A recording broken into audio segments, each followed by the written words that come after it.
ಒಂದು ಅಡವಿ ಒಳಗೆ ಒಂದು ಆಡು ಮೇಯ್ತಾ ಇರ್ತದೆ.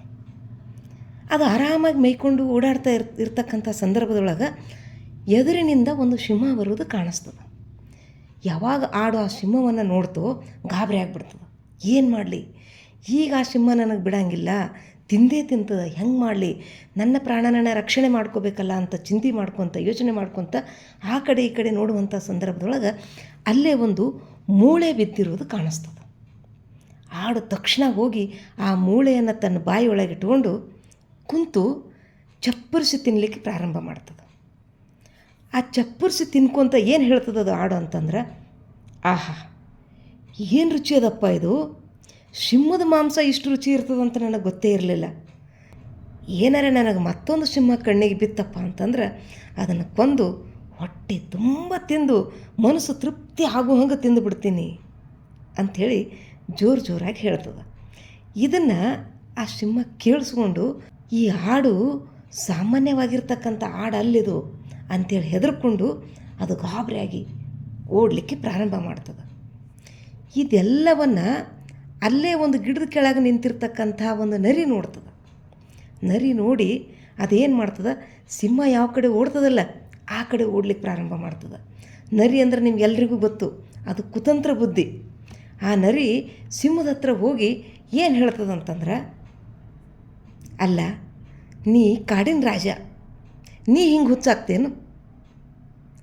ಆಡು ಯಾವತ್ತರೆ ಸಿಂಹವನ್ನು ತಿಂದಿರ್ತಕ್ಕಂಥದ್ದು ನೋಡಿದೇನು ನೀನು? ಆ ಹಾಡಿನ ಮಾತು ಕೇಳಿಕೊಂಡು ನೀ ಅಂಜಿ ಓಡ್ಲಿಕ್ಕೆ ಹತ್ತಿದಲ್ಲ, ಎಂಥ ಹುಚ್ಚಿದ್ದಿ ರಾಜ ಅಂತಂತ. ಆವಾಗ ಸಿಂಹಕ್ಕೆ ಅನ್ನಿಸ್ತದ, ಹೌದಲ್ಲ, ನಾ ಯಾಕೆ ಹೆದರ್ಕೊಂಡು ವಾಪಸ್ ಓಡಿ ಬಂದೆ ಅಂತ ಅನಿಸಿ ಏನು ಮಾಡ್ತದೆ, ಇಲ್ಲ ಈಗ ವಾಪಸ್ ಹೋಗಿ ಆ ಹಾಡನ್ನು ನಾ ತಿನ್ನಲೇಬೇಕು ಅಂಥೇಳಿ ವಾಪಸ್ ಬರ್ತದೆ. ಆ ಸಿಂಹದ ಜೊತೆ ನರಿನೂ ಓಡಿ ವಾಪಸ್ ಬರ್ತದೆ. ಇದನ್ನು ಆಡು ನೋಡ್ತದೆ. ಸಿಂಹ ಮತ್ತು ಆ ನರಿ ವಾಪಸ್ ಬರೋದನ್ನು ಆಡು ನೋಡ್ತದೆ.